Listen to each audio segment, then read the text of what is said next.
A biker slapped a 76-year-old veteran in a diner.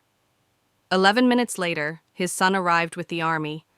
The sharp crack of flesh striking flesh echoed through the diner. Every head turned toward the corner booth, where a burly biker in a black leather jacket stood over a frail, silver-haired man in a worn military cap.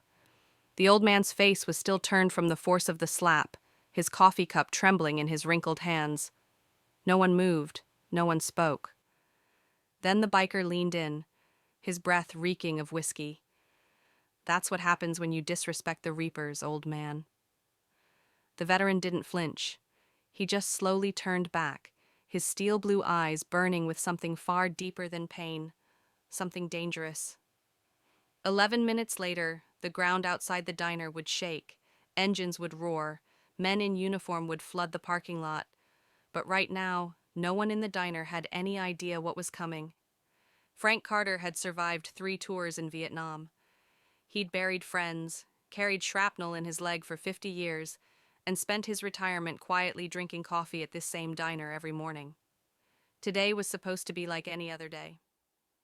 Then the biker walked in. He'd swaggered in like he owned the place, laughing too loud, shoving a waitress aside. Frank had only said one thing: show some respect. That was all it took. Now his cheek burned, his pride stung worse than the pain. But worse than that? The look on the young waitress's face. Terrified, helpless. Frank wasn't just a veteran. He was a father. And his son? Well, that was a problem the biker wasn't ready for. The biker, Patch, grabbed Frank's collar. "You got something else to say, Gramps?" Frank didn't answer. Instead, his gnarled fingers tightened around the diner's old rotary phone. One call. That's all it would take. Patch laughed as Frank dialed. "Who you calling, old man?" "The nursing home?" Frank ignored him. When the line connected, he only said 2 words. "Son, now." Then he hung up. Patch sneered, shoving him back into the booth. He pulled a knife. The waitress gasped. Frank just folded his hands on the table and waited. 11 minutes later, the first Humvee screeched into the parking lot. Then another. Then another. The biker froze as boots pounded the pavement outside.